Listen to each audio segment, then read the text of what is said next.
who truly loves our police. His name is DJ Daniel. He is 13 years old and he is মানবিকতার নজির স্থাপন করলেন মার্কিন president Donald Trump.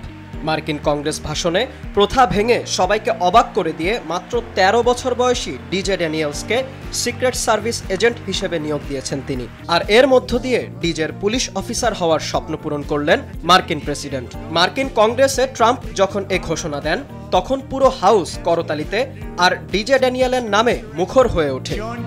to officially make you an agent of the United States Secret Service.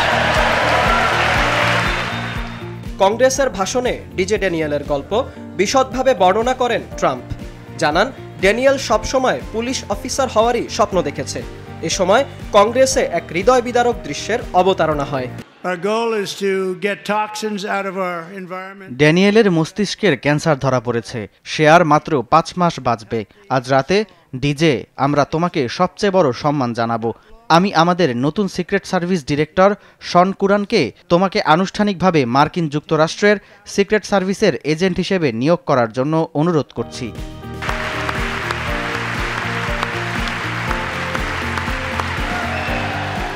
দীর্ঘ কয়েক বছর ধরে মস্তিষ্ক ক্যান্সারের সঙ্গে লড়তে থাকা টেক্সাসের ১৩ বছরের কিশোর ডিজেকে এভাবেই মার্কিন সিক্রেট এজেন্ট হিসেবে সাম্মানিক নিয়োগ দেন ট্রাম্প।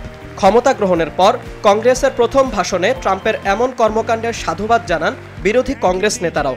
এ সময় মার্কিন কংগ্রেসে ডিজে ড্যানিয়েলের সঙ্গে সকলের আলাপ করিয়ে দেন ট্রাম্প। তার দীর্ঘদিনের লড়াইয়ের কথাও তুলে ধরেন সকলের সামনে। ট্রাম্পের ঘোষণার পর আমেরিকার সিক্রেট সার্ভিসে একজন এজেন্ট হিসেবে ড্যানিয়েলকে শপথ পাঠ করান মার্কিন সিক্রেট সার্ভিস ডিরেক্টর শন কুরান। এ সময় তাকে এজেন্টের ব্যাজও পরিয়ে দেওয়া হয়। তবে শুধু এতেই ক্ষান্ত হননি মার্কিন প্রেসিডেন্ট। ডিজেকে আমন্ত্রণ জানান তার ওভাল অফিসেও। ইউনিফর্ম পরে ড্যানিয়েল তার স্বপ্ন পূরণের কারিগরের সঙ্গে দেখা করেন পরিবার নিয়ে। ২০১৮ সালে বিরল ক্যান্সার ধরা পড়ে ১৩ বছরের ডিজে ড্যানিয়েলসের। চিকিৎসকরা তার জীবন রেখা নির্ধারণ করে দিয়েছিলেন ৫ মাস। তবে একের পর এক সার্জারি সহ সমস্ত শারীরিক প্রতিকূলতাকে জয় করেছে ড্যানিয়েল। স্বপ্নের মতো নিজেকেও টিকিয়ে রেখেছে সে। ছোট্ট কিশোরের এমন সাহসিকতাকে সম্মান জানিয়েই কংগ্রেসের প্রথম কর্মসূচি শুরু করলেন মার্কিন প্রেসিডেন্ট। বিন ইয়ামিন, RTV।